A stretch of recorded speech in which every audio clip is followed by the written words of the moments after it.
व्यापारियों को बुलाया। व्यापारियों से कहा कि भाई हम 2 ही को चाहते हैं और 3 व्यापारी, किसान और बेरोजगार नौजवान 3 समस्याएं हल कर दो, तीनों की देश संपन्न हो जाए। अब व्यापारी परेशान है, किसान परेशान है और सरकार ने रोजगार बेरोजगारों को कोई काम नौकरी नहीं दी। पता नहीं क्या हो गया। हमने 6 लाख लोगों को दी थी, पीएसी, पुलिस, होमगार्ड से लेकर सब ला के 6 लाख को बेरोजगारों को नौकरी दी थी।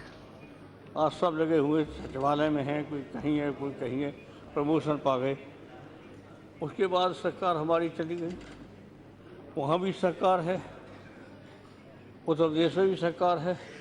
लगाइए पता उत्तर प्रदेश की सरकार क्या कर रही है। परेशानी है, सब परेशान है, किसान भी, नौजवान भी और आपके व्यापारी भी, सब परेशान। अब जब देश को बनाना चाहते हो संपन्न, तो बार बार हम इस बात को सदन में पहले रख चुके थे, काफ़ी दिन पहले, तो कुछ करने की कोशिश की। लेकिन उत्तर प्रदेश की उस समय की सरकार जो थी, भले ही बीजेपी की थी, उन्होंने थोड़ा बहुत हमारी बात मानी और मान के कुछ काम किया। अब ऐसी सरकार आ गई तो पता ही चल रहा होगा कैसी सरकार है, अच्छी तरह पता चल रहा होगा। कोई ऐसा नहीं है जो दुखी न हो। बीजेपी के लोग दुखी हैं, नाम नहीं लेंगे ना, हम अकेले बता दें, इतने दुखी तो रो पड़े कि सरकार कहते हम तो बर्बाद हो गए। हाँ बीजेपी की सरकार है और बीजेपी के लोग। अब हम तो हैं विपक्ष के लोग, चलो ठीक है, लेकिन जिनका सत्ता में है, जो सत्ता उन्होंने बनाई है और इतना वादे किए, जो कहा प्रधानमंत्री ने 15 लाख रुपया देंगे साधारण नागरिकों को, 2 करोड़ को परिवारों को रोजगार देंगे। अब क्या क्या गिना, कितने कहा था, एक भी काम नहीं किया। क्योंकि अब सरकार, अब सत्ता में जाएंगे तो पूछेंगे लोग, निश्चित पूछेंगे। अब जागरूक भी किसान भी है, नौजवान भी है, व्यापारी भी है, और सबसे ज़्यादा घाटे में चला गया व्यापारी और किसान, बिल्कुल बर्बाद हो गया किसान और व्यापारी। तो आज मैं फिर दोहराना चाहता हूँ अपने साथियों से कि आप दबाव दीजिए प्रधानमंत्री पे। हम तो कह चुके हैं, मिलके कह चुके हैं, उन्होंने ना तो नहीं किया, लेकिन किया नहीं अभी कुछ, ना किया नहीं। अब स्थिति ये सरकार ना करती नहीं है और कब करती थी, तो इसका क्या इलाज?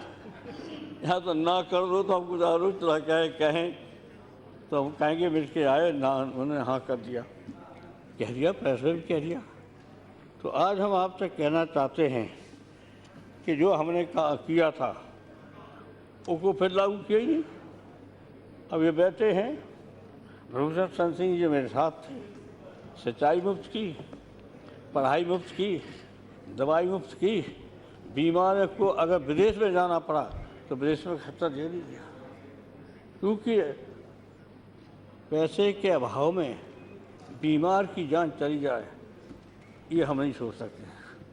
तो आज वो पैसे के अभाव में वो तो हो रहा है, अभी दवाई तो पढ़ाई है मुफ्त, जो हम करके आए वो तो है, वो मजबूरी है, चल रहा है, लेकिन और सुविधा नहीं दी गई, और सुविधा में कटौती की गई और चतुराई से की सरकार चलाई जाती है कि जनता जाने नहीं, उस पिछले में तो जो सुविधाएँ दी थी थोड़ी थोड़ी कटौती कर दो।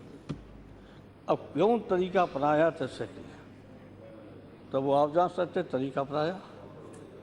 ये सही है कि अभाव है, ये हम मानते हैं, अभाव है, पैसे का अभाव है यूपी में, ये सही है। मुख्यमंत्री अब कोई क्या कर सकता, लेकिन जब इतना बड़ा प्रदेश है, 1/6 है देश का हिस्सा, वो संपन्न हो जाए तो हिंदुस्तान संपन्न हो ही जाएगा। तो वैसे सुविधा भी देना चाहिए और किसान को सब देश भर में देना चाहिए, बेरोजगार नौजवान को देश भर में देना चाहिए। ये 2 ही काम करते हैं और इनका बेचने का इंतजाम कर दें। अब व्यापारी जो है वो तो समझ गए होंगे कि अब नहीं खरीद पाता और मैं कुछ है ही नहीं। आपको पता लगा दिए लखनऊ में